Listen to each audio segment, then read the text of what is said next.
Hey everybody, the full audio capture of all our shows is free this week on Patreon. So head on over to patreon.com/echoplex and you can grab the whole show. That includes Downballot, Local Love, and the postgame after Local Love, which was pretty interesting this week. And while you're there, I don't know, consider becoming a member, something like that. Enjoy the show. When they actually spend their time listening to this show, what does it mean? It means we're winning.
Everybody, welcome to Downballot. We do the show live every Tuesday, 7:30 p.m. Pacific, right here on Twitch. That's twitch.tv/Echoplex Media. I'm producer Dave, and you can find me damn near anywhere. Councilman, is that a Zoom background, or what's going on there?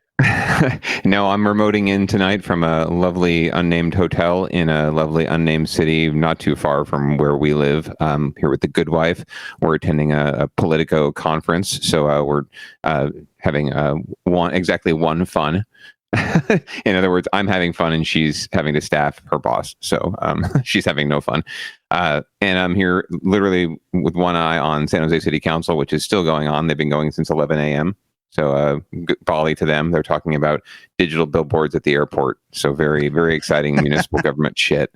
So if you're into that kind of shit, I've got it all for you this week. Well, great. Just a quick announcement. If anybody's checking this podcast out on Friday, we have a couple interesting things going on. We'll be doing a bit of a long stream on Friday. We have starting at 7 p.m. We're going to be doing a special Shasta County update, sort of. There's a new episode of the Red, White, and Blueprint podcast, and her name is something Monocle in our chat. She's a lawyer from up there in Shasta County, and she went and bought a mic and shit to come on and talk about Red, White, and Blueprint. Then nice. We're doing Conspiracy Bingo right after that. And then after that, there's a raid train of gay, lesbian, bisexual, trans DJs that I'll be closing out at midnight. So there'll be something in the range of 5 to 8 hours of programming on Wednesday night here, starting at around 7. So I just thought everybody, that's going to be a lot of fun. I think it's 3 different things that don't go well together at all, and we're going to have a lot of fun. But friends of our Star and Kenzie Fires are involved in the raid train, so I'm happy and honored to be the closer for that. So also, I don't have to fucking pay attention to what time it is so that I can raid out. So if there's a bunch of people in the chat channel, I can just keep going until 3 a.m, drive up them metrics. Absolutely. Sometimes the caboose is the best place to be. Oh, on those raid trains, the last spot is the best spot, always. Because you've gathered all of everyone's following. Raid train, I mean, I'm not terribly familiar with the term, but for me, it kind of sounds like these smash and grabs you're seeing in these businesses where they're just sort of mobbing through, right, and just grabbing stuff as like a train or a centipede, just swallowing it all up. No, it's real simple. When we end our stream tonight, I'm going to raid somebody. That means I dump all my listeners into somebody else, dump all my viewers into somebody else's channel. And so very interesting. The first person will start the event. They'll raid the second person. The second person will raid the third person. The third person raids the fourth person. Fourth person raids the fifth person. And so on. Yeah. And if all the DJs along the way can keep everybody's attention, or like even half of the people's attention plus their own community, by the end, the last time I did one of this, the fucking raid that came in was fucking 700 people. Well, okay, then have fun with that. That should be a blast. I held on to them too. I rated out with 550, so that's not bad. Are you just streaming? Or are you dropping some tunes? Or no, it's a DJ event, so I'm going to be streaming music. I've been upgrading my overlay for that too. I've got a visualizer that goes over me where you can see me and everything that's going on, but you can also see like these fucking trippy graphics going like over us. They're kind of transparent, like black and like true black and true white are keyed out, so all you see is color. It's going to be a lot of fun. Tight. All right. Well, that should be fantabulous. Yeah, it'll be great. Except I'll be fucking exhausted. Make sure you stay hydrated. I will drink a lot of water, and I'll try not to start drinking until about halfway through Conspiracy Bingo. Eat some vitamin C. It's good for you. Hollow Gay Dave. No Gay Steve. Gay Steve doesn't DJ. Gay Steve's an asshole. No. Anyway, let's get going on this. We do we have a show after this. Let's go with leading off. We've covered this person before. This is like a puff piece or whatever that the local media does every once in a while when they don't have anything else to cover. They cover the Hire a Hitman site. Exactly. And we just love to bring it back to the forefront here on Downballot. That's what we do, because when shit like this gets uncovered, it's almost like a PSA. You know, if you need someone killed, we got you. Well, just don't use this website. And actually, this website's clearly a honeypot. It's pretty funny. And let's go ahead and run the clip. This is from ABC 7 News. Now to a strange website that's drawing in the wrong kind of people. What started out as a joke has actually led to one man helping out law enforcement track would-be murderers who are looking for a hitman. ABC 7 News anchor Liz Kreutz introduces us to the North Bay man behind rentahitman.com. I've never seen a human being with more perfect hair than this man. Perhaps Sam Liccardo. I don't know. Yeah, so I brought some show and tell. In a quiet park in Fairfield, Nevada Police Department, cases from Indonesia. Wearing dark sunglasses to partially protect his identity. There's some emails that she had. Yeah, if that was my friend, I wouldn't be able to figure out. Good job protecting your identity, you idiot. Pages of printed out emails. This is just a lot of solicitations from people around the world. Inez has been getting these messages for over a decade from all sorts of people hoping for some help. How do you describe yourself? Cyber Crusader is, and I'm the webmaster of rentahitman.com, your point-and-click solution. Yes, Inez runs rentahitman.com, a website he launched in 2005 when he started an IT business. And it was a play on words. Rent as in hire us, hit as in web hit, visitor, traffic, analytics, that kind of thing. The business soon fizzled, but the site took on a life of its own. When Inez checked the email attached to the website a few years later, he had hundreds of unread messages with several dark requests. What is the best way to handle it? The game-changing one came from a woman named Helen. She wanted 3 family members murdered. Oh, Helen doesn't fuck around. A very simple email. Do you still require services? And would you like me to put you in contact with the field operative? And she responded yes. Inez forwarded the messages to law enforcement, and Helen was ultimately arrested. So that was the case bad, that Helen. started it all. Since then, Inez says he's prevented 150 murders. Just this month, a 51-year-old woman in Michigan pled guilty to attempting to use his website to hire a hitman to kill her husband. This despite multiple indications the website's a sham. There's several red flags on the website. There's a banner ad that opens up a new browser window for the Internet Crime Complaint Center that's run by the FBI. It's like a lot of these people aren't very bright. No, low-hanging fruit. They're not rocket surgeons, you might say. Oh, I hate him so much. News reports about the website. Inez says the requests still keep coming. Some are hoaxes, but some very real. It's scary because they walk among us. I mean, I've had cases out of Lake County and Stockton and LA. I'm working on a case right now with the LA County Sheriff's Department. It really makes you wonder about who's out there. Are they your neighbors? Are they your business associates? You never know. Thankfully, Bob Inez is here to try to stop them. Liz Kreutz, ABC 7 News. I wonder if he ever gets any requests to for somebody to off him. Like, this is guy running this sham website that's busting all these people trying to get everybody killed, and I need some help with that. Yeah. Very, very interesting here. Well, who would have thunk, man, when you put up a website that says rent a hitman, that people actually contact you to get a hitman? Does this guy not realize that the world exists? So Chad is asking if that's entrapment. I don't think so, because he's not encouraging people. He's just law enforcement uses honeypots all the time. Yeah, not that I know of. I mean, the good wife would be more of the legal expert here, but I would venture to guess, yeah, that's it's not entrapment. Plus, he's not if you're a citizen, my understanding is you can entrap somebody, and then you just call the cops after you done entrapped them. You're just doing research. You better be careful, because you might actually end up being charged with a criminal conspiracy if you don't know how to properly entrap somebody.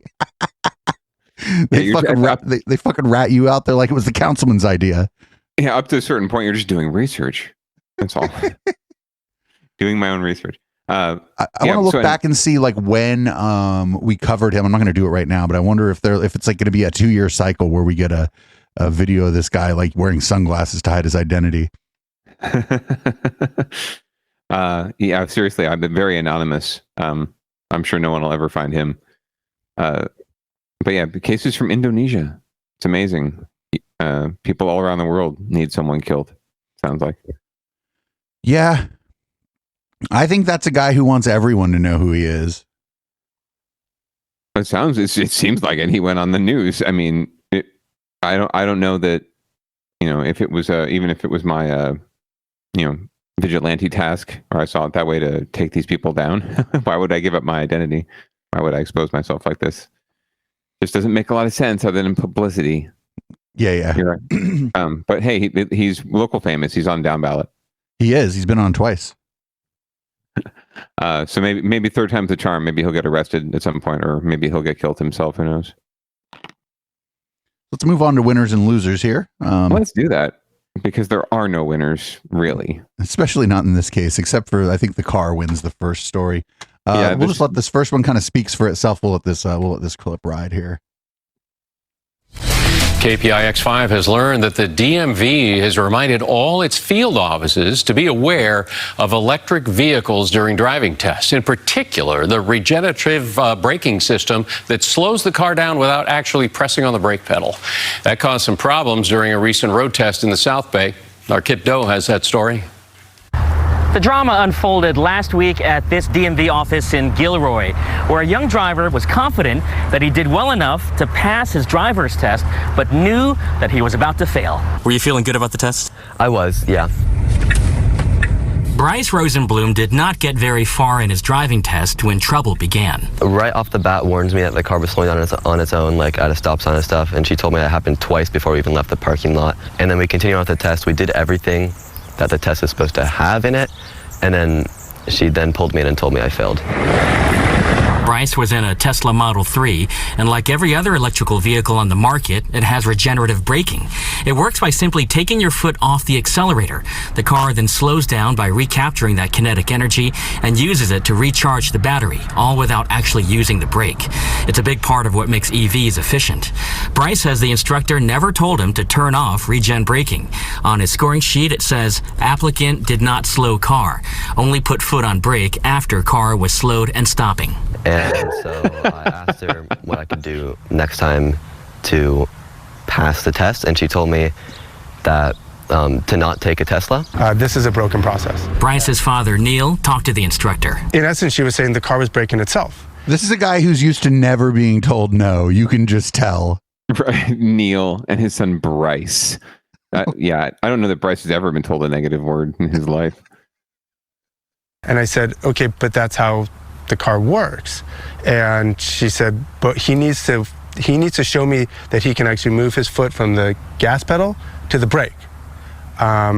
And I said, but ma'am, the car wasn't set up like that. Like if he lifts his foot off the gas and starts to move it to the brake, the car's going to stop in the middle of the road. We sent an inquiry to the main office in Sacramento, and within hours got this email response.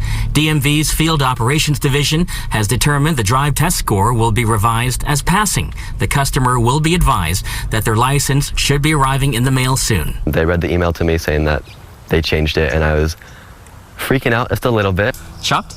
Speechless. The DMV also said it issued guidance to its employees. I called the manager and I'm amazed. Regenerative braking for their drive test. Staff has been advised to follow existing drive test criteria when scoring the test, and the application of the regenerative braking system shall not be used as the sole reason to score a driving error or critical driving error. I mean, I have to take my hat off to them for moving that fast. They're known for being slow, but it was quite impressive how fast they actually moved along with this. I think it's important to stand by something that you believe in, and so if you... And in this case, it's a Tesla? Fight for it. Kit Doe, KPIX5. Yo! No, in this case, it's his dad's ego. Right. I mean, my goodness. I'm amazed that they acted so quickly. You called the manager. You called the manager on this person, and you're surprised that your privileged whiteness won the day. This must happen all the damn time. I can't imagine it. Why would you do it in the first place? Obviously you do this all the time. And the kid just parroting everything the dad said is just priceless. So it's stupid that they failed this kid. If he was driving safely and stopped right where he's supposed to stop for the stop sign. Mm-hmm. But he didn't put his foot on the brake until after the car was stopped, Producer Dave. So therefore dangerous. I can actually attest to this. I don't have an electric car, but a hybrid, and it does have regenerative braking. So I've actually learned to drive a little differently with the hybrid, just to better take advantage of these things, right, and conserve fuel. And now I get into a different car, the good wife's car, for example, which is not a hybrid, and a normal combustion engine just is very foreign to me. So I find myself accelerating and decelerating very, haphazardly. Anyway, well, long story short, I'm not surprised that this story was about somebody with a Tesla and something I believe in. Shut the fuck up. Right. Okay, if he was I didn't fail the test, I drove safely, I'm a safe driver, and I'm glad they changed their mind, That's fucking reasonable. But like being like, oh, I stood up for what I believe in. It's like, dude, what the fuck do you believe in? What's the fucking, like, how did you become Nelson Mandela all of a sudden, kid? This is not the DMV should have gender neutral bathrooms or, something like that. This is shit. I didn't pass my test. Go back and take it again. Take a different car. Who gives it? Like, you can do it in 2 weeks anyway, right?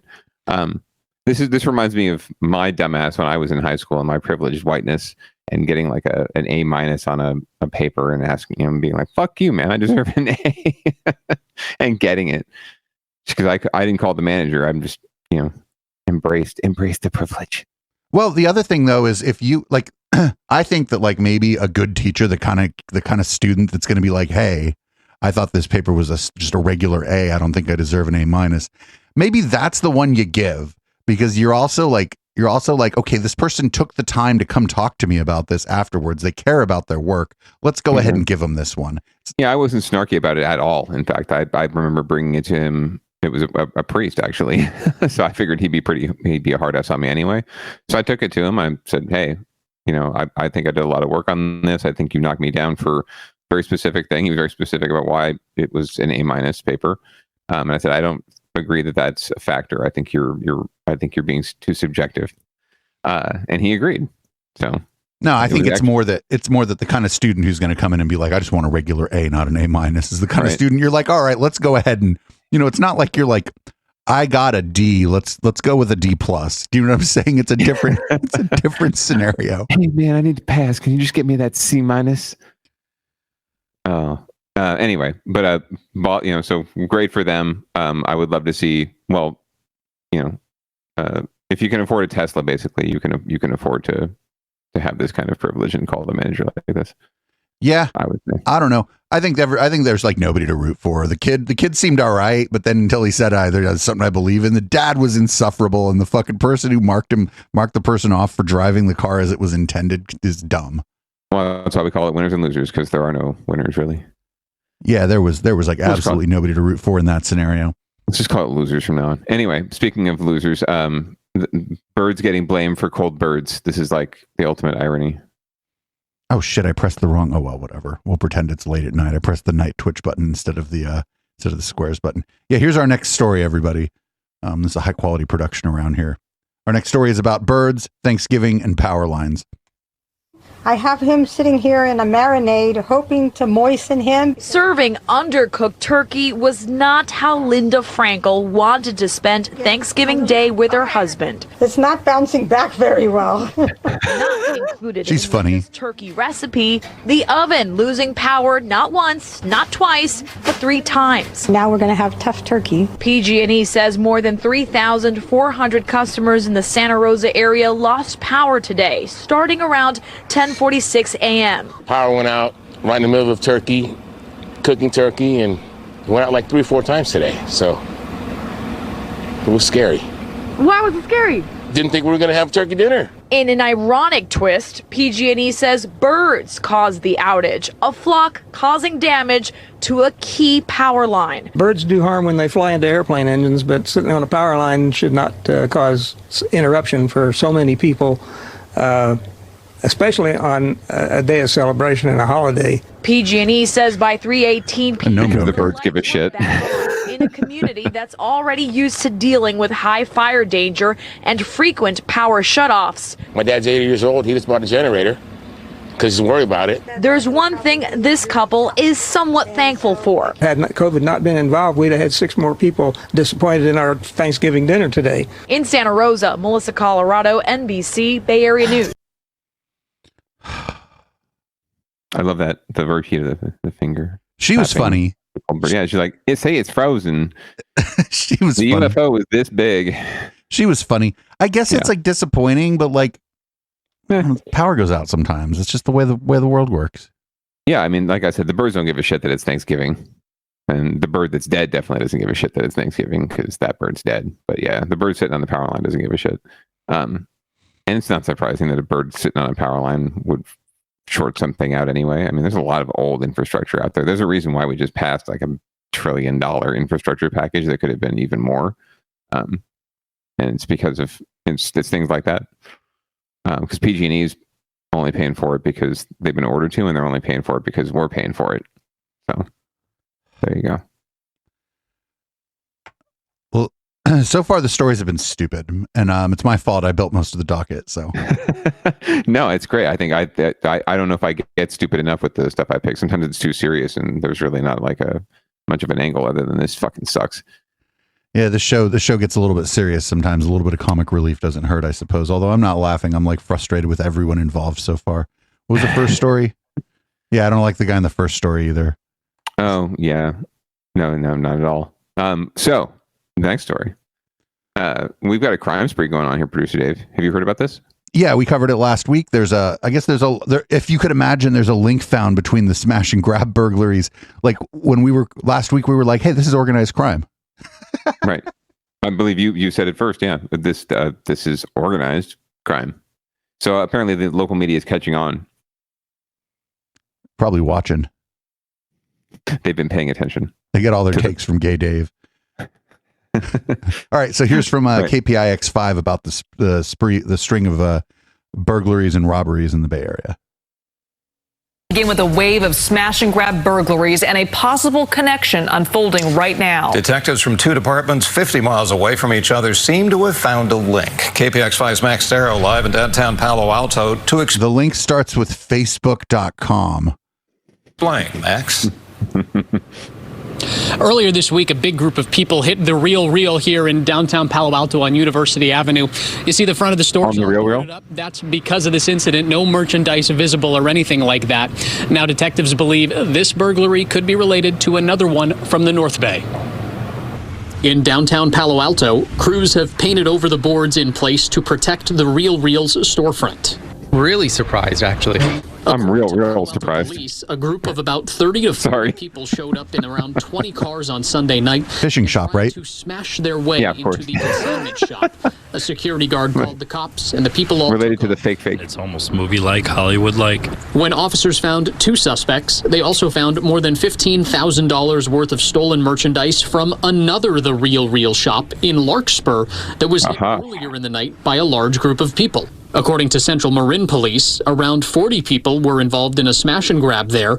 They made off with about $250,000 worth of merchandise. There's gangs moving around the Bay Area, obviously. It's not like there's some kind of like riots going on or some kind of, other instability. It's just literally pure robbery. Police arrested two people after the Palo Alto incident, 20-year-old Keani Jones from Richmond and 21-year-old Imani Barnes from Vallejo. Palo Alto Police and Central Marin Police detectives are now working together to figure out if there are any connections between the people involved with the crimes in their cities and those who've committed similar crimes in other cities throughout the Bay Area. Well, they've had San Francisco problems. They've had Walnut Creek, Contra Costa. They've had here. Many locals are well aware of what's going on, not just in their neighborhoods.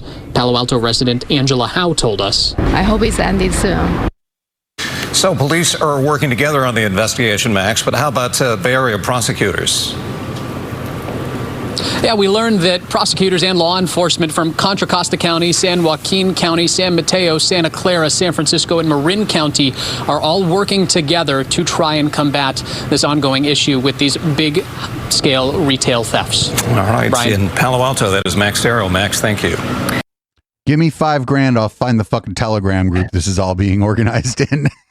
No problem. I'm just going to do a quick Google search. Hang on. Click, click, click.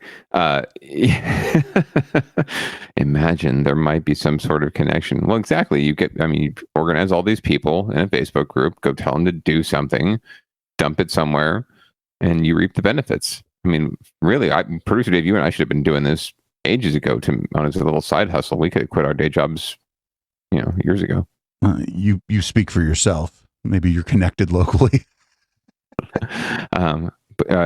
Regardless, it's good to see law and order is coordinating to make sure that people feel safe going to the mall this holiday season. In fact, just earlier at City Council, I believe they might have approved or at least deferred the conversation, but they were talking about allocating resources to new license plate readers on city-owned light posts right around malls and shopping areas to catch the malfeasance in the act. So look out, everyone. Invasions of your privacy coming soon, courtesy of the San Jose City Council. Yeah, I mean, they may be able to, like, the thing is, this is one of those things where all you got to do is find out where the fuck it's being organized and disrupt that.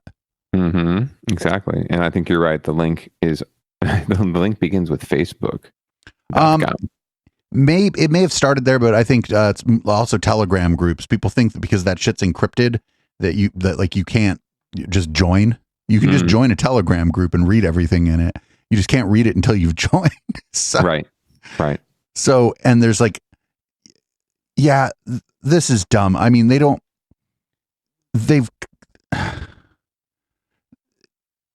as soon as they arrested like 3 people, they should have been able to figure out where it's all being organized. Right. I mean, you put the screws to someone and eventually they'll give out. I mean, this isn't, I mean, we say it's organized crime, right? I don't necessarily think it's like the Corleone family or something like that or anything, or even, whatever you want to call it, the mafia. Well, no, the mob is like a top-down organization with a hierarchy and stuff. And should come as no surprise to anyone that organized crime is changing with the times and becoming more decentralized. More anarchic. Yeah. Yeah. More decentralized with, instead of the mob boss, there's like 8 or 10 different little mini mob bosses. Mini bosses, right. So I obviously this is not the last we'll hear of it. And especially given that it's election season and there is at least a competitive DA's race here in Santa Clara County, well, we're going to be hearing a whole lot about it, I'm sure. The current DA is already actually campaigning on it. He and the mayor of San Jose and I'm struggling to recall. The police chief did a press conference the other day at Oak Ridge to talk about what all they're doing to keep people safe during the shopping season. And I got an email from the DA's campaign like that day, asking for money and talking about all he's doing to protect us during the holiday season and combat this wave of crime. So yeah, the scare tactics and the fear mongering are already starting. So we shall, and the race baiting too. So we'll see. It'll be a really juicy campaign once we get into it. I'm just telling you, who's going to uncover this is just some random citizen. Yeah, more than likely. That's how it works, right? That's why we're here. Speaking of random citizens.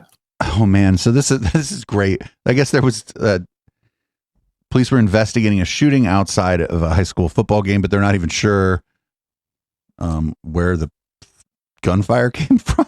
Well, yeah, they're kind of confused about what city it occurred in, apparently, because apparently the city border goes right through the high school campus. Anyway, they'll explain it. Maybe. We begin with that breaking news out of the South Bay. Excitement turning to panic and fear after a shooting outside a championship football game. That game being played at Westmont High in Campbell. The shooting, though, happened in the parking lot, but that gunfire could be heard inside the stadium. NBC Bay Area Sergio Quintana joins us from Campbell live now. Sergio, a scary situation for so many. What do you know right now? Yeah, I can show you right now that there are still a whole lot of police officers out here trying to piece together exactly what happened. The school is in Campbell, but the parking lot where this happened is in San Jose. The game was in its final minutes when witnesses tell us several shots were fired outside in the parking lot of the stadium. My buddy and I were standing on the hillside, like up near the parking lot, and we hear this like pop, pop, pop, like a firecracker. And then we saw the dirt like kicking up behind us and felt it. We think we felt it hit us. I don't know. We might have to step away here in just a moment. In the meantime, with 2:18 to go,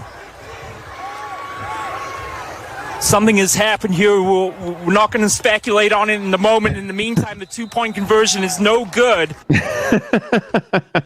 There might have been someone shot, but the 2-point conversion is no good. After people realized shots were fired outside, players got on the ground for cover, and people in the stands were told to remain. Good job, everyone. Panic. As police arrived on Those are scene kids, outside to figure out what happened. According to San Jose police, one person was injured in the gunfire and self-transported to a local hospital. It looks as if the shots were fired near the entrance to the stadium, but it's not yet clear if this was an exchange of gunfire. After about a half-hour pause in the game, as police officers decided it was safe, the game continued. Now, some of the people we talked with who were at the game didn't hear the gunshot. gunshots and were confused about why it stopped and why they had to get on the ground. And for those who did hear the gunshots, there was some confusion on their part because they were trying to figure out why the game did not stop immediately. Now, again, lots of police officers out here still. We actually saw some people being interviewed, and they are still assessing the scene itself, so they are still trying to figure out exactly what happened. Reporting live on the border of Campbell and San Jose, I'm Sergio Quintana, NBC, Bay Area News. Yeah, so police jurisdiction is a little confusing there, but it seemed like more San Jose police since the parking lot is in San Jose. I did like that one dude. Me and my buddy were standing on the hillside over there, just, minding our own business. I used to be a quarterback. Right. We were just blowing a J, just like I used to. I threw 4 touchdowns once in the championship game. All right. He's like Campbell's only townie. Right. They should have been like, Joe Townie. So anyway, yeah, sorry if to whoever and anyone that was affected and injured as a result of this. Don't want to make light of it.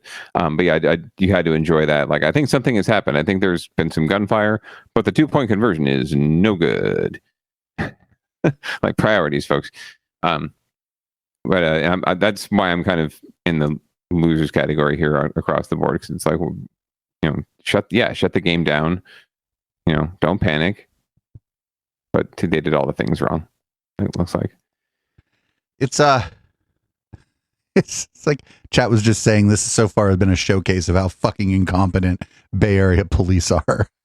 Well, we try to do that on a regular basis. We occasionally do show the heroic action of the saving the child or the small animal, or the person in the burning car. I remember, but yeah, generally speaking, incompetence is the name of the game, and we don't mind highlighting it.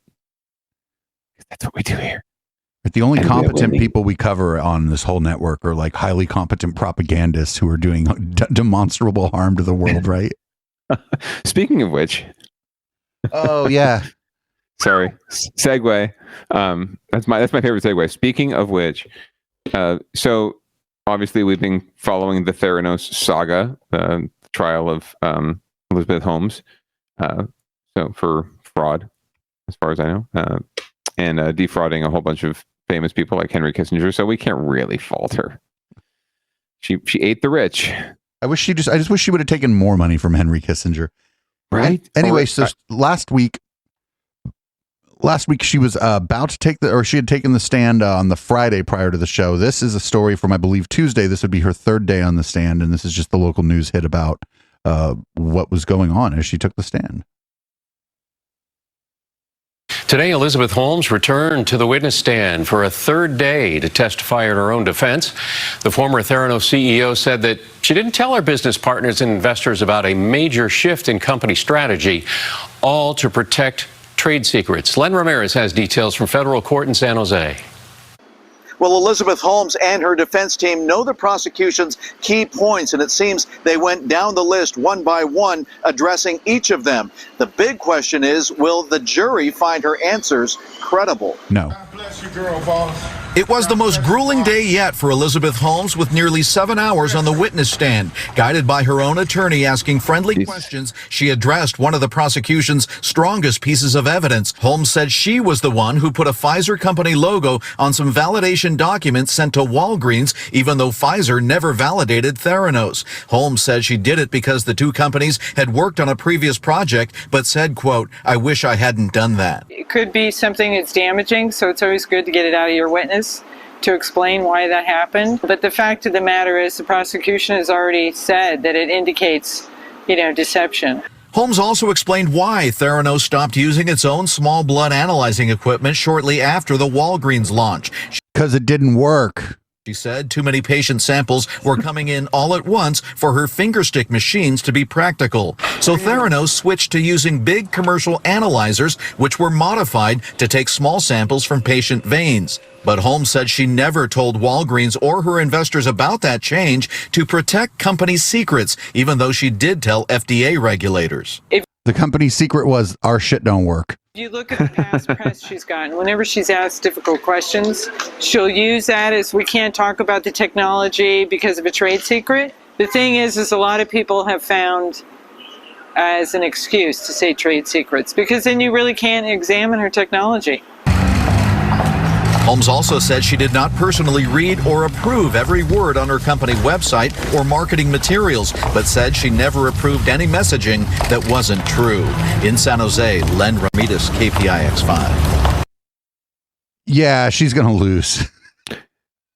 I feel like that's the case. A lot of the experts, the legal experts, were saying that just her taking the stand in the first place or being called by the defense was a sign, right? So, yeah, that was like a Hail Mary. They would never put her up there if they thought that they had a chance to win without it.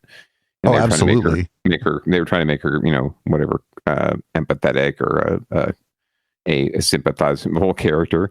Yeah, but the big problem was that they put her on the stand, so that like undermines all of that. Right, and she's not a very personable person from what we understand, right? So that didn't really help anything at all. No matter what they dress her in, or how they do her hair or whatever. Like a grumpy person is a grumpy person. Doesn't really matter how they look. Like you can shave my beard, I'll still be an asshole.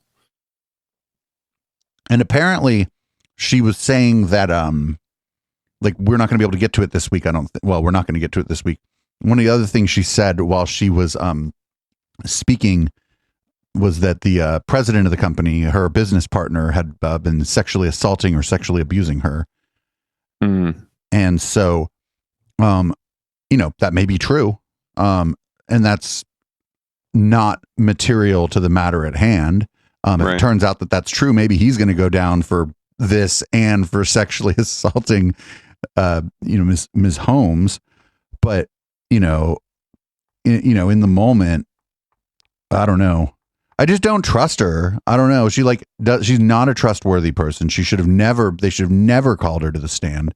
If they were going to try to introduce evidence, if the main reason to call her to the stand was to introduce evidence that she was under the thumb of the I think it was the president of the company, because she was the CEO, I would call the president of the company and try to get him to try to make him say something stupid about his own behavior, Well, I mean, I wonder who was the final, I haven't been following it closely enough, but when they were doing these VC hits, right, and they were raising money from investors, who was the salesperson? Like, who was the ABC? Who was the closer? Who was the person who came in and closed? Because she was. Right, that's the thing. So at some point, I mean, we don't trust her now because we know how things turned out, right? And we can kind of read it on her. But at the time, Henry Kissinger goes into the room with this lady, ostensibly, or goes out for a glass of wine or on a phone call. They bomb a third world country together. Right. Like, what does she have to offer Henry Kissinger, right? Like, she sold Henry Kissinger on something. She sold the ice to the Eskimos at some level. So in some way, she has some kind of charm, right? And a way of saleswomanship, but salespersonship. But it just doesn't translate now, either because of how things have turned out, or simply because she's kind of fallen apart. I don't know. There's a couple things at play. First of all, there was a lot of irrational exuberance in Silicon Valley around this time. It's been a little while. So this was before everybody hated Facebook, Twitter, Google, and YouTube, right? Sure. Yeah. A lot of people kind of saw the writing on the wall, Kara Swisher. But this was when there was like an irrational exuberance here in this valley around these companies, and that they were going to do good for the world, or that, the gravy train would never stop. And there are all kinds of companies that got, bought up by other companies that would have eventually failed, like crashed and burned fantastically. But because they were, in Silicon Valley, and they had, either, I don't even know if she was charismatic. She was like definitely trying to emulate Steve Jobs. And I think like she just fooled people, because Steve Jobs was kind of a dick too, right? Yeah.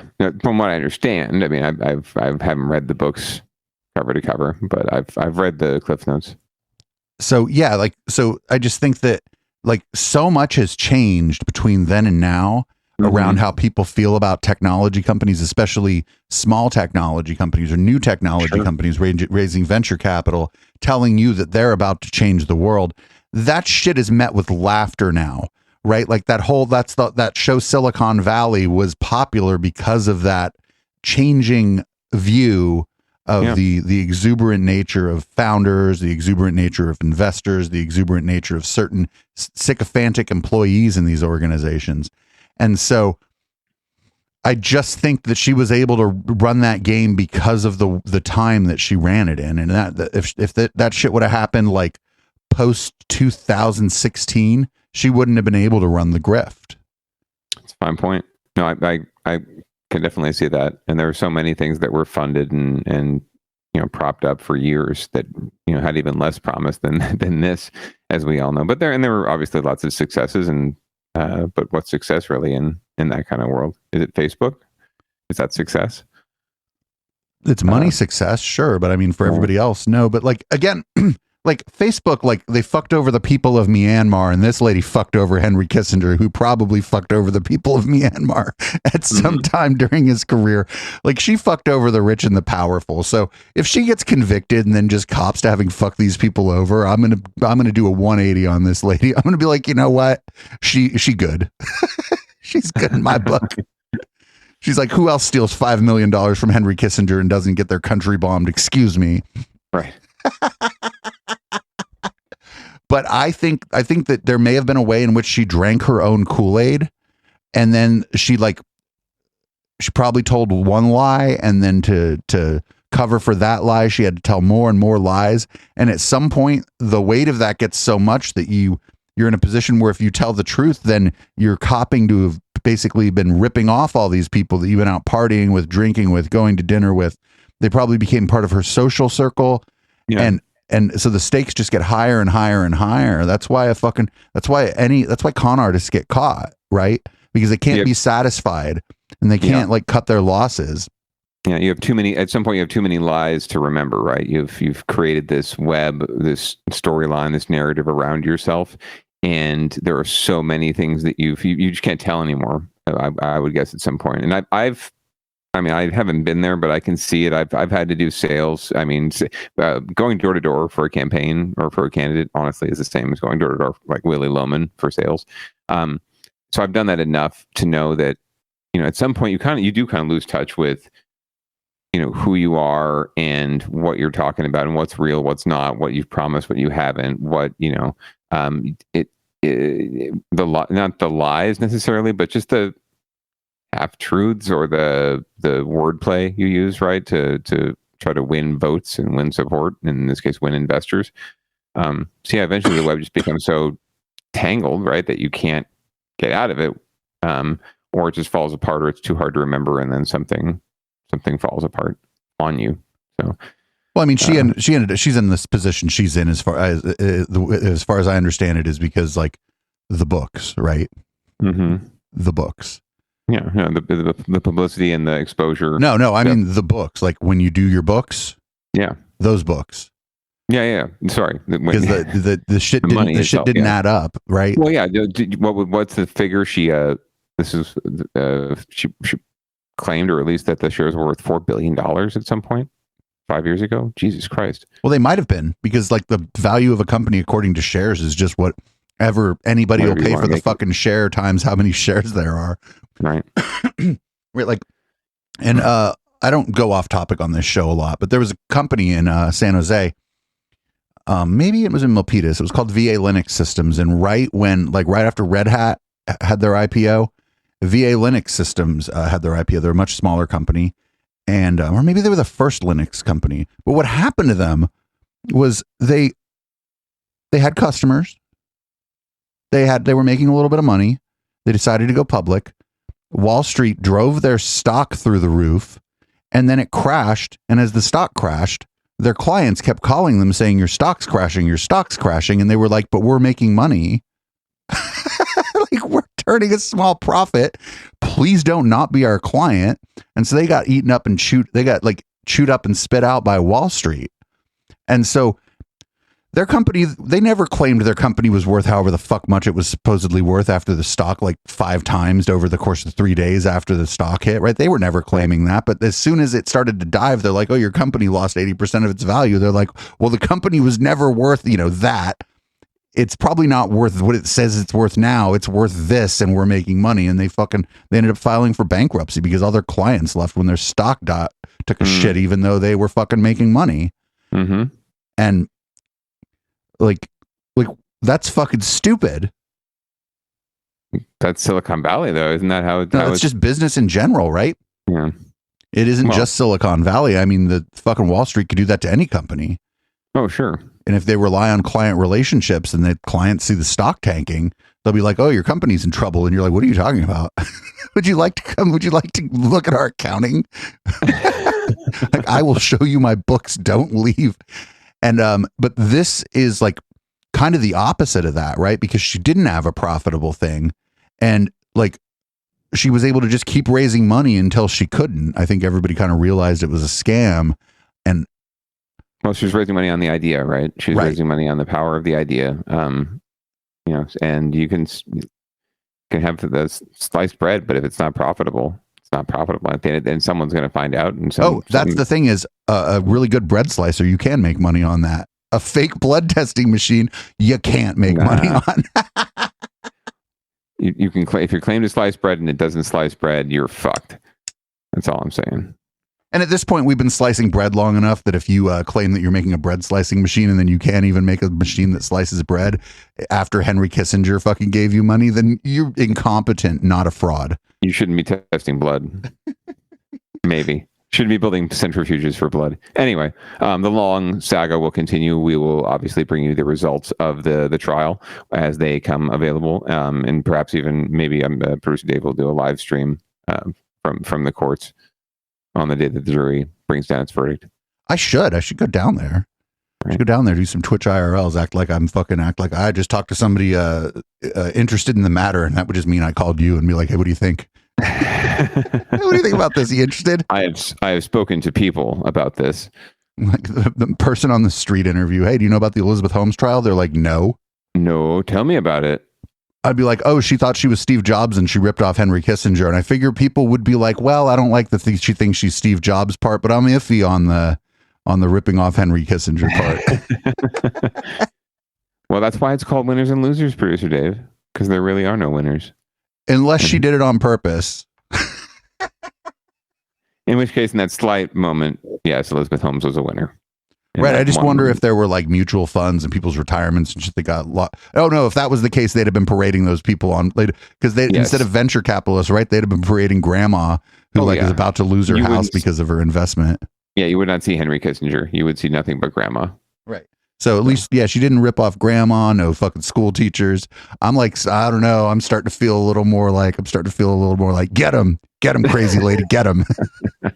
Who knows, man? Who knows what happens? She's a nice, blonde white lady that they tend to do pretty well in San Jose. They even let them run for city council. Well, I mean, anybody can run for city council. That's true. They let any fucking dude with like a couple $100. They just let anybody do that shit. You don't even need a couple $100. Just put your name on a document, give it to a lady, sign it, take a little oath. You're in. Oh, you have to get signatures from 20 people, I think, who don't think you're crazy. Or maybe they do. They just sign the thing so you'll go away. That's how you do it. That's how you get signatures for anything. You're like, check this out. Sign this thing, put your address, and I'll leave you alone. I'll leave you alone.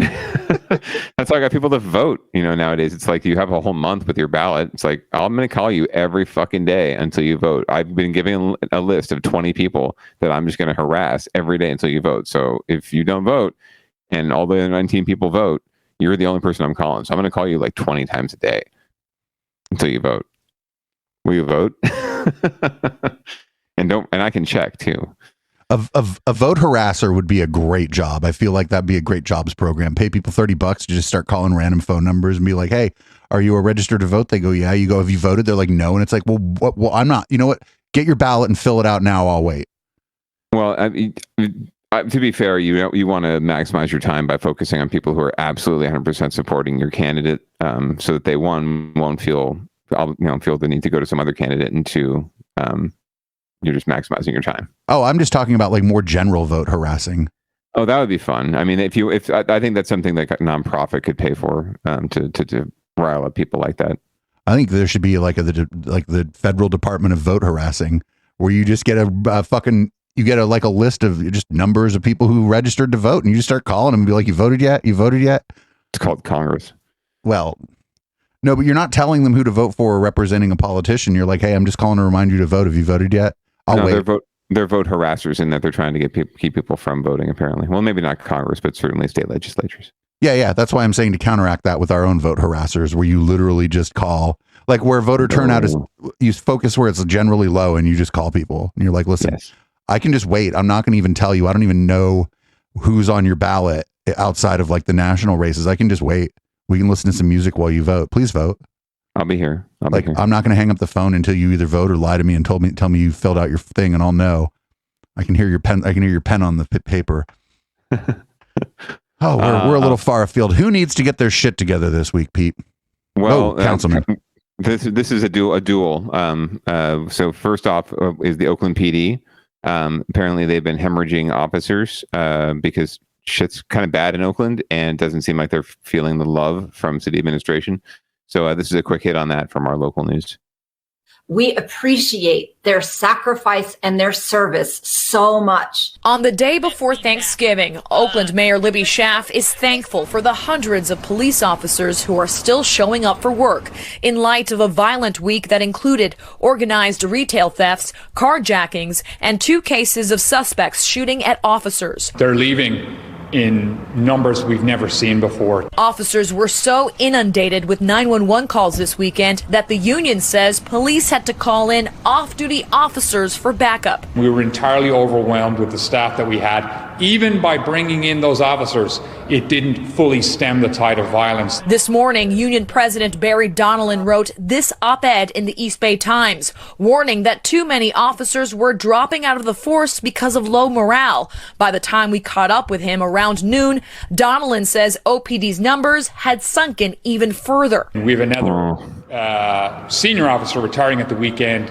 and we have hit 678 today. So where are they going? The top contenders, Alameda County Sheriff's Office, Fremont, Hayward, and the Santa Rosa Police Departments. We're not able to hire as quickly as these young officers are leaving elsewhere. Now, I will be calling on the governor for more external resources, as I have before. The mayor says she wants the council to come up with a hiring plan so that the city can keep millions of public safety funding that is tied to keeping police staffing levels at a minimum of 678 officers. I'm furious that we are even in this position to begin with. In Oakland, I'm not. Colorado, NBC, Bay Area News. So now would be a time to consider measures maybe where you could you could do more with less by, hiring people who might not be police officers, right? So you have a disturbance where they believe somebody might be having a mental health issue. Okay, you used to send 3 cops. Well, guess what? Now you got 2 cops and a social worker. Make do with this. Imagine that. Yeah, no, the city of San Jose is experimenting. They're using community service officers, so non-sworn people to do minor things, take reports, go out there, be a presence in the community. Right? They can't necessarily give citations or carry a gun, but they can at least have a presence, and hopefully de-escalate things since they can't carry a gun. But yeah, no, I don't see why that wouldn't be something they would want to try, as opposed to just knee-jerk reaction of we need more money to hire more cops because cops are leaving. Cops may be leaving because it's probably a better gig to be a cop in Santa Rosa or in Hayward or even in Fremont than it is in Oakland, and that's it's unfortunate, but that's just the way that the reality of the situation. So there's only so much you can do when you have a situation. If you're like a sports team and you're a last place sports team, you're going to have to spend a little more money to get a star athlete to come to play for you, because why the hell would they go play for a loser? Not that Oakland's a loser, but the Warriors have gone, the Raiders have gone, the A's are about to go. So Oakland's missing out on a lot of things. So that's why they really need to get their shit together in some way. Because if they start losing their cops, or at least their, if they lose, any ability to, keep some sort of calm and peace in the city, who knows? And who knows who's staying, right? Are these all the cowboys that are left, right? Is it all the sensible people that are leaving? That's a good question. There's a faction that we cover on other nights that would make a claim that a certain kind of officer is leaving due to a certain policy. Sure, yeah, and that would be a win-win, I think, for us, and or that's been a win-win for us. Not only are you getting rid of the yahoos in the police force, you're also, getting rid of the unvaccinated in the police force too. So win for the community, win for the righteous. Right, but I mean, the fact that they're going to other police forces tells you that this has nothing to do with the vaccine. Because you know what? You know where they make, all the cops are vaccinated or they got fired and nobody heard about it? Fremont. Oh, really? That I'm just telling you. I grew up there. All them fucking cops are vaccinated, and if they got fired, you didn't hear about it because nobody cares about Fremont, and it's just that kind of place. Until something happens in Fremont. The good wife would agree with you there. That's for sure. And I've definitely spent plenty of time in the Mont. Sort of runner-up, or what do you want to call it? Honorable mention. Oh no! Get your shit together this week. Oh my God. So check this out. Not only is the Millennium Tower sinking, now it's just taking the whole fucking city with it. This is from NBC Bay Area. Well, we've documented the troubles with San Francisco's Millennium Tower, sinking and leaning for years. But that's not the only building that's sinking in the Bay Area. Our investigative reporter, Jackson Vanderbecken, tells us the timing is less than ideal because the sea level is rising at the same time. I looked at every building in the Bay Area, so just under 1 million buildings. Tom Parsons is a research geophysicist with the U.S. Geological Survey, the USGS. He studies how seismic stresses build up on the Earth's crust. And lately, he's studying the phenomenon of sinking cities. Turns out the entire Bay Area has sunk as much as 3 inches on average during the last century. The cause? An extra 3.5 trillion pounds of concrete and steel, and everything else that goes with 7 to 8 million people living here. Clearly, the most dense and the tallest buildings are centered in that downtown San Francisco area, and that's where we see the most calculated cumulative settlement from all of those buildings together. Downtown, of course, is home to the infamous Millennium Tower. It's perhaps the single most recognizable tilting building in the country right now. Not in the world. They got one in France. Or is that Italy? Take a look at the 10 heaviest buildings in San Francisco that exert the most pressure on the Earth. At 686 million pounds, these buildings should just start riding a bike and lose some weight. Heaviest development. The top 9 all weigh more than 300 million pounds. But Parsons' data suggests they're all sinking, slowly, but evenly. So none of the others is leaning like the Millennium, which is sinking primarily on one side. The Millennium Tower is an unusual example of tilt, but generally they go down vertically. The European Space Agency's Sentinel-1 satellite actually captured the phenomenon from space. You could see the financial district and other downtown areas show up in yellow, indicating ongoing settlement. All that weight, Parsons says, is enough to influence an earthquake fault. Fortunately, the San Andreas Fault runs offshore before it reaches San Francisco. So the billions of extra pounds of development in the city is not likely to impact it. If you have a series of buildings, fairly heavy buildings, all clustered together, they're going to influence each other. Harry Poulos is an internationally recognized expert on tall building foundations. We've seen him before. There may be no seismic concern for San Francisco. There's been little research about the collective impact of entire corridors of high rises on the earth below. I've been doing foundation design for, I guess, nearly 30 years now, and it's not something that we've actually ever even thought about.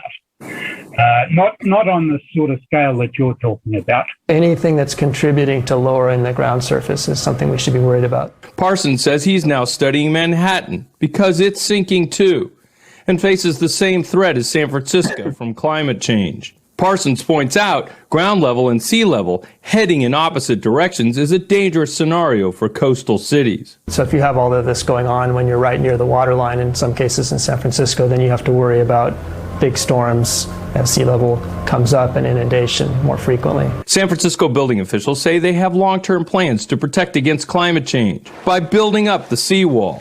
In the meantime, they say, tall buildings should be monitored for settlement for at least a decade after construction. Jackson Vanderbecken, NBC, Bay Area News. Yo. Cities be sinking, y'all. Especially when you build a city on like landfill. Shocking that it sinks. I'm amazed. But yeah, SF, get your shit together. I'm just like, are these people surprised maybe that all this weight causes the ground to move down a little bit? I mean, I never thought about it before, to be perfectly honest.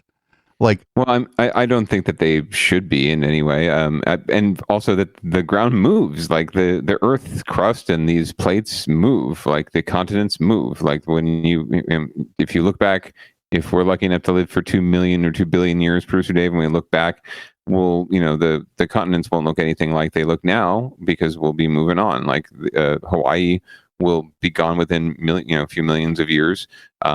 North America will be on the other side of the Pacific, so cities fall. Human civilization may not last forever. So we should expect and accept a little bit of sinkage. But what's happening with Millennium Tower is a little bit excessive. And again, it's tilt, not just sink, vertical sink. So yeah, I don't think we should be shocked. So scientists might want to get their shit together and maybe figure out, ways we can, at least in the near term, account for climate change and other potential natural disasters. I have a new idea. Instead of just tearing down the Millennium Tower, let's just tear down all the tall buildings in San Francisco. Tear it all down, bro. Like the whole thing, burn it all down, and let's start over. Tear it down and sell the fucking parts on eBay. Oh, there you go. Sell it to other cities. Scrap sale. Everything over 5 stories just gets disassembled and we start the fuck over. Well, speaking of starting the fuck over, shall we go down ballot? We should. First of all, it's unfortunate that recall Santa Clara, for the soups or whatever, that their video got deleted. I saw that shit. That was a dumb video. I loved it. It was fabulous, and I was so ready to debut it here on Down Ballot. So if you might have seen it, if you were on our Discord chat, you probably saw it in the Bay Area news feed, or if you're on Twitter, Producer Dave had a very saucy response when they took the video down and posted a very long mea culpa or explanation as to why they're righteous and their video is awesome, even though they made it in their bedroom or their living room, and but we're going to take it down because people are right. It sucks. Yeah, I just said that he's like everybody was offended. I was like, no, everyone was making fun of you. Yes, it was a very sad video. If anyone was offended, it was him because everyone was making fun of him. Well, it seems as though the SF Board of Education recall has gained some steam. It's procured some endorsements, including Mayor London Breed. Apparently, the SF Democratic Party, though, has other words, and they were able to put a clip together featuring the recall proponents in their own words and trying to refute their video, which has now been taken down. So that's what we have here tonight. Please explain what's happening in San Francisco and why it might give the unwoke around the country a little hope. Most Americans wake up in the morning knowing that if they don't do the job, they're going to get fired, right? I'd like for our elected officials to feel exactly the same way. That's what the next election's for. The entire school board, because they're all jointly responsible for this mess. Autumn, let's start with you. Why did you do this? Why did you get involved? What was the first thing that... Having stopped work on a tech startup to focus on the recall full time. We've been here less than 3 months. What the heck are we doing? Grifting. All effort.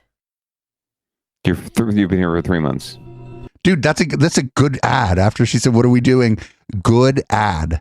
Right. It's a very good campaign ad because it's like, we've only been here for 3 months and we're trying to recall the school board. What are we doing? Yeah, that's a good question. There should be accountability in elected officials, Producer Dave. If only there was some way that the people could hold them accountable.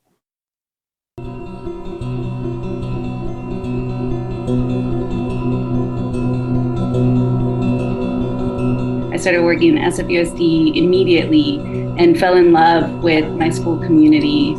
There is also no district curriculum around how do you define racism, sexism, those types of terms. And I'm a school social worker and a parent with kids in public schools.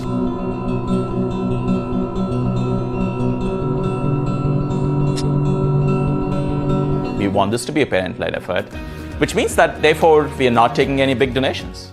Recall recall the San Francisco School Board campaign, and I'm here to disabuse There's Abraham Lincoln. lies and misinformation about our campaign. For example, that we are Republicans. I've never heard anything so absurd. Yep, venture capitalists. Look like a Republican? No, dear. I'm simply a parent who's fed up with all of the... Oh, I know who that guy's. Seeing the problem in the community, saying, I really care about these kids. Oh, no. I don't have to live here for 6 months or a year or 10 years to say these kids are struggling. Someone needs to help them. That's a good question. Is this real? Yes. Yes, this is real, unfortunately. This is, in fact, serious and real. It is happening. See, they think it's funny, too.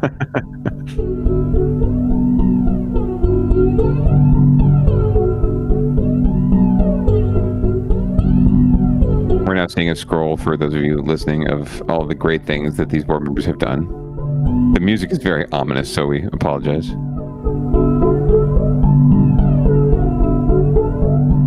And now vote no on the recalls. So you got to see some of the proponents there. I think that was a good ad. Yeah, no, I'd say so. Maybe a little shorter would be good. And I like ending it right after. What are we doing? We've only been here for 3 months. What are we doing? And have it kind of like not like echo out, but like reverb out, you know? Right. What are we doing? What are we doing? What are we doing? No, not like delay, but like reverb. Like they all of a sudden are in a big hall. What are we doing? Doing. Yeah. But I think that's a high quality ad. I found out that they've only been here for fucking 3 years, and they're like tech work. God damn it! Like this is this is the most astroturfed shit in the world, probably. Like those 3 donors are just the fucking tip of the iceberg. Oh, absolutely. And if this happens to succeed somehow, and one of these parents or both of these parents end up running for these seats, because it's a separate election, just going to be really funny to watch. They're not gonna run. Oh, sure they will. They're in it for the grift. Like my take is that they're in it to be on Joe Rogan. They're in it to be on the Dave Rubin show. They're in it to, as they were to be on Glenn Beck. Yeah. So once the recall's over, though, I mean, getting elected to the school board would be a great way to stay relevant and be, relevant enough to Glenn Beck to bring on your show, right? And also, you're getting $6,000 a year for the stipend. Come on now. Oh, these people don't give a fuck about the school. No, of course not. They don't even give a shit about their kids, to be honest with you. They just give a shit about being heard and being listened to, taken seriously. We demand to be taken. We demand to be taken seriously. Look at these venture capitalists that are funding them. One of them is the managing director of a venture firm. You know what? Right. When it says managing director of venture firm under somebody's name, it should just say fucking scumbag right under there instead of managing director for whatever capital firm, right? It should just be all fucking scumbag. Right. Fuck you. Well, speaking of scumbags, no, just kidding. That's Downballot and Recall Watch for this week. So we'll be sure to bring you more Recall Watch as we get closer to this SF School Board recall, the Chesa Boudin recall, and if they ever release some video or another video, we'll get some information on that Santa Clara County Board of Supervisors recall, because those people are very interesting. We're infiltrating them as we speak. Well, yeah. Well, I get their emails at least. That's my level of infiltration. I get their emails. Their email, you forward some of them to me. As soon as there's a new YouTube video that has more than just like text, we'll bring it to you. Anyway, so shall we do another thing and get out of here? Yeah. Well, I'm not out of here, but you are. I got to go pick up the good wife, actually. Yeah. Okay. Check this out. We have a mountain lion was seen in broad daylight in a San Bruno neighborhood, and so a lot of lions this year on Downballot. A lot of big cats. Maybe not all. A lot of animals in San Bruno, actually. So, this quiet residential street doesn't see much action. So you can imagine the shock and fear that people felt when they saw a mountain lion make its way down the street in the middle of the day. Liz Burdette says she looked out of her window on Thanksgiving Day around 4 in the afternoon. We saw a mountain lion in broad daylight just giving itself a bath across the street. It was the first daytime sighting for Liz and her 3 boys. But the night before, they took this picture of a mountain lion. Around 11 p.m., we heard some growling and roaring. So we looked outside our window and saw 2 mountain lions walking down the sidewalk on Wednesday night. We've lived here for 4 years, and that was the first time we've seen one then. California Fish and Wildlife says the number of mountain lion sightings has been normal for this time of the year. They say wildlife may be coming into more urban places because of the drought, earlier wildfires, but also because people are more equipped to catch videos and photos of wildlife. Anytime you catch a glimpse of a mountain lion, I think it's natural to fear a little bit, afraid that, some people might kind of be filled with wonder or amazement. And the probability that a mountain lion would be a danger to a human is probably pretty low. There was 2 mountain lions on the day. But Liz and her family aren't taking any chances. They say they're keeping a closer eye on their surroundings and limiting outdoor activities, especially when it's dark out. Ginger Conejero, Saab, NBC Bay Area News. It's all good advice for parents in the vicinity of a mountain lion. I mean, I guess so. Limit your outdoor exposure. They're like, it's so beautiful here. We're right up against the hills. There's all this nature. Also, what is this nature doing walking down my street?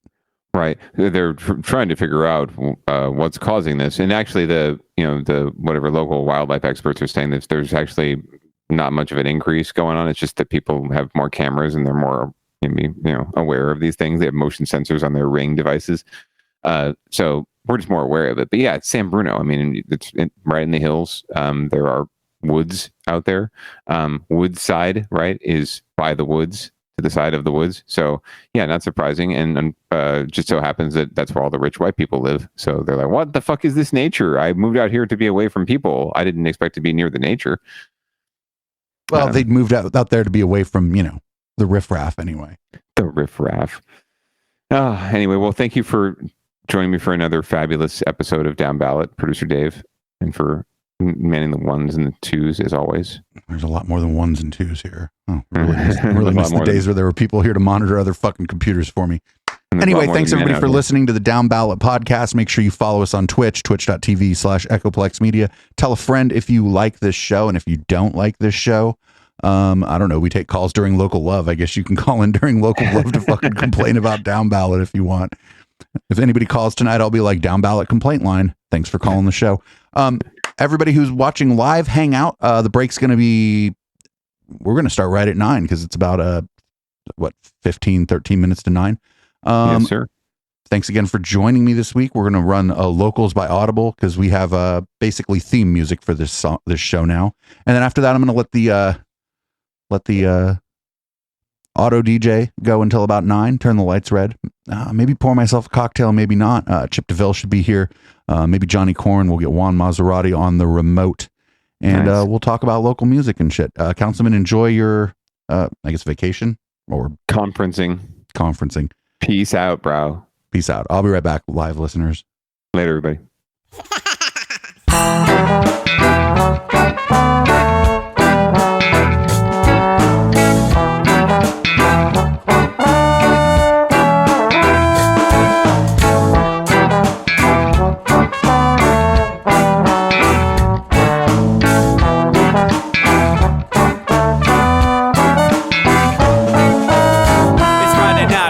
Time to get the party started. Pick up my phone just to check and see who's calling. Dress up real nice for the ladies at the bar, and I'm driving in my car just to get to where they are.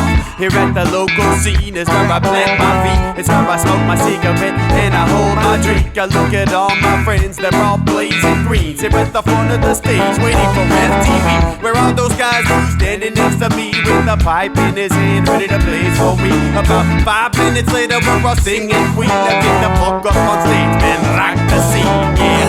We do what we want, and what we want is to jam. So sit back and enjoy the band. We do what we want, and what we want is to jam. So sit back and enjoy the band. Enjoy that band. I turn and head back to the bar for a refill, man, because you know where we are. We're headed out to the car to smoke another one and another one. Now just when the magic starts kicking in, I hear relapse playing, you know it's time to head in. Alright everybody, now it's time to grab a new drink. Spark it if you got it and then pass it to me, yeah. We do what we want, And what we want is to jam, so sit back and enjoy the band. We do what we want to do. And what we want is to jam, so sit back and enjoy the band. Enjoy that band. Last up on the bill for the show tonight is Down and Dirty at 5, so we're headed outside to spark up another joint. Now who's got my lighter? Stoner E, of course, shouldn't you be inside? I'm all up in this bitch, being who I gotta be. I'm fucked up like the U.S. economy. The truth is that I don't think logically. Stoner E take you on a psychedelic odyssey. Now inside motherfuckers is rockin' me, and outside shit we smoke a lot of broccoli. Rocky the roller, yo, that sexy girl be jockin' me. Ain't too drunk to fuck, but I'll probably do it sloppily. We do what we want to do, and what we want is to jam. So sit back and enjoy the band. Enjoy the band, enjoy the band. We do what we want to do, and what we want is to jam. So sit back and enjoy the band. Molly say that he like jamming, and he hope he like jamming too. Well, I gotta say, thank you, Bob, we do. Yes, I gotta say, thank you, Bob, we do.